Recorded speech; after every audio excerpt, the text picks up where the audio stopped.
The Great Sphinx of Egypt crouches at the edge of the Giza Plateau, part lion, part human, one of the world's most iconic statues.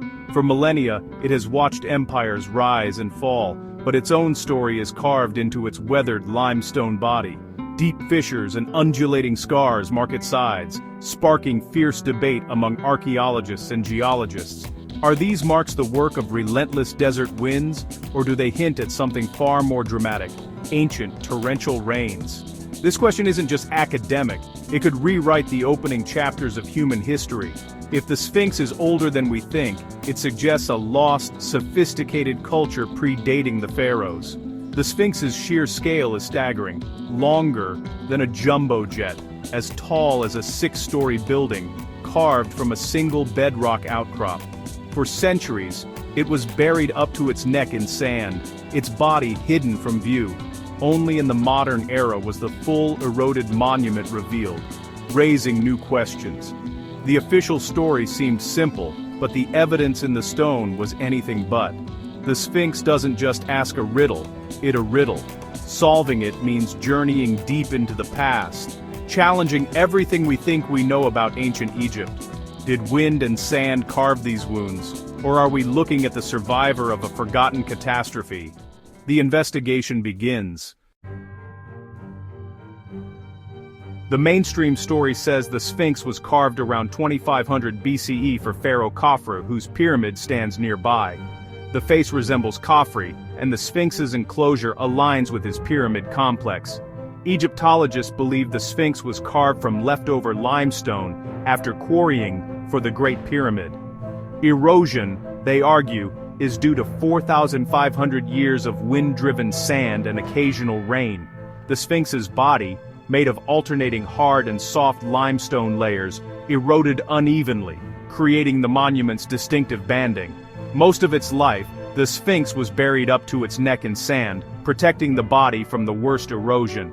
The head, carved from harder stone, shows less weathering, supporting this theory. The official story is neat. A 4,500-year-old monument, weathered by time and desert. But is that the whole story? The evidence in the stone suggests there's more to uncover. The Sphinx's long burial in sand is central to the mainstream explanation. Ancient travelers saw only its head above the dunes. Texts and drawings confirm this. Sand preserved the body, shielding it from wind erosion for centuries. Major weathering likely happened during brief periods when the Sphinx was exposed. The dream stele, placed by Thutmose IV, tells of a prince who cleared the sand and became pharaoh, showing the Sphinx was ancient even then.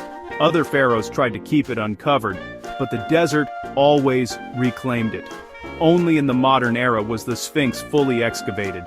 Mainstream scholars argue the body's erosion is the result of a few periods of exposure, not continuous assault. The burial history explains why the body is so worn while the head remains well preserved, but this argument is about to be challenged. In the late 1970s, John Anthony West noticed the Sphinx's deep vertical weathering didn't match typical desert erosion. He proposed the Sphinx was far older, carved in a wetter era. Geologist Robert Schoch examined the site and saw classic signs of rain-induced weathering. Vertical channels and rounded surfaces. Wind erosion creates horizontal grooves. Rain creates vertical fissures and soft contours. Schoch concluded the Sphinx must have been carved during a time of heavy rainfall, long before the pharaohs. The last such wet period in Egypt ended thousands of years before 2500 BCE. Schoch suggested the Sphinx could date back to 5000 BCE or earlier, twice as old as mainstream Egyptology claims. This would mean it was built by an unknown advanced civilization. The water erosion hypothesis ignited a firestorm of controversy. Could the Sphinx really be a relic from a lost world? To understand the debate, picture two forces shaping stone, wind, and water. Wind erosion acts like sandpaper, carving horizontal grooves and sharp edges, especially in layered rock. Egyptologists say this explains the Sphinx's banding and recesses. But water erosion is different. It creates vertical channels and smooth, undulating surfaces. Shouk argues the Sphinx and its enclosure show these water-worn features, not wind-blasted ones. The enclosure walls, carved from the same bedrock, display deep, vertical fissures. Shouk's smoking gun. Wind would struggle to erode deep inside the pit, but rainwater would pour down the walls, creating the observed patterns. The Sphinx itself has been repaired many times, but the enclosure walls preserve the original weathering. For water erosion theorists, the evidence is clear. The scars look like the work of ancient rains. Mainstream scholars remain unconvinced, insisting wind, sand, and time are enough. The scars in the stone remain open to interpretation. The debate rages on.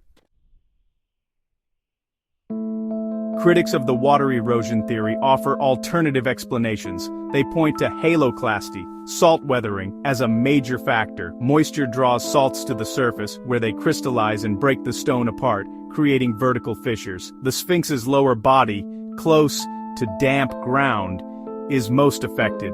Occasional acidic rain can also dissolve limestone in vertical channels.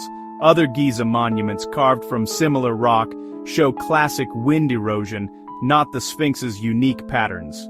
The Sphinx's poor quality limestone may simply erode faster, explaining the dramatic weathering. Critics argue you don't need a lost civilization, just bad rock and harsh conditions.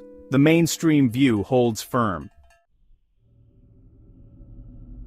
If the Sphinx is truly ancient, where's the evidence of the civilization that built it? Monumental construction requires a complex society, yet no settlements, tools, or artifacts from such a culture have been found. Proponents like West and Hancock suggest a lost civilization wiped out by catastrophe, with the Sphinx as its lone survivor. But archaeology demands physical evidence, pottery, tools, graves. A century of excavation has found nothing predating the pharaohs that fits the bill.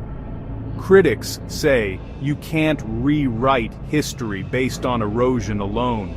Without proof of a lost culture, the older Sphinx theory remains speculation. The mainstream timeline stands, unless new evidence emerges. So, where does that leave us? Mainstream Egyptology presents a logical, well-supported story. The Sphinx is 4,500 years old, weathered by wind, sand, and salt. The alternative theory, backed by geological evidence, suggests a much older monument shaped by ancient rains. Both sides are entrenched, and the stakes are high. Our understanding of civilization itself is on the line. To settle the debate, we need more evidence, archaeological proof of a lost culture, or definitive geological studies. Until then, the Sphinx remains silent, its secrets intact. The mystery is part of its enduring power, forcing us to question what we know. The debate pushes science forward, challenging assumptions and inspiring new research. The Sphinx is more than a monument. It's an ancient cold case, still unsolved. The riddle endures. In the end, we stand before the Sphinx, confronted by two stories. One is the well-documented tale of the pharaohs, a powerful king, a divine guardian, a monument shaped by time and desert. The other is a whispered legend, read in the stone scars, hinting at a forgotten age of rain and lost civilizations. The beauty of this mystery is that anyone can investigate, stand in the enclosure, examine the weathered walls, and decide for yourself. Do the scars speak of wind or water, of known history or lost worlds? The Sphinx invites us all to be detectives, to weigh the evidence and choose our narrative. It guards not just the pyramids, but the question of who we are and where we come from. Perhaps one day a new discovery will reveal the truth. Until then, the Sphinx keeps its riddle, staring out across the sands, challenging us to look deeper.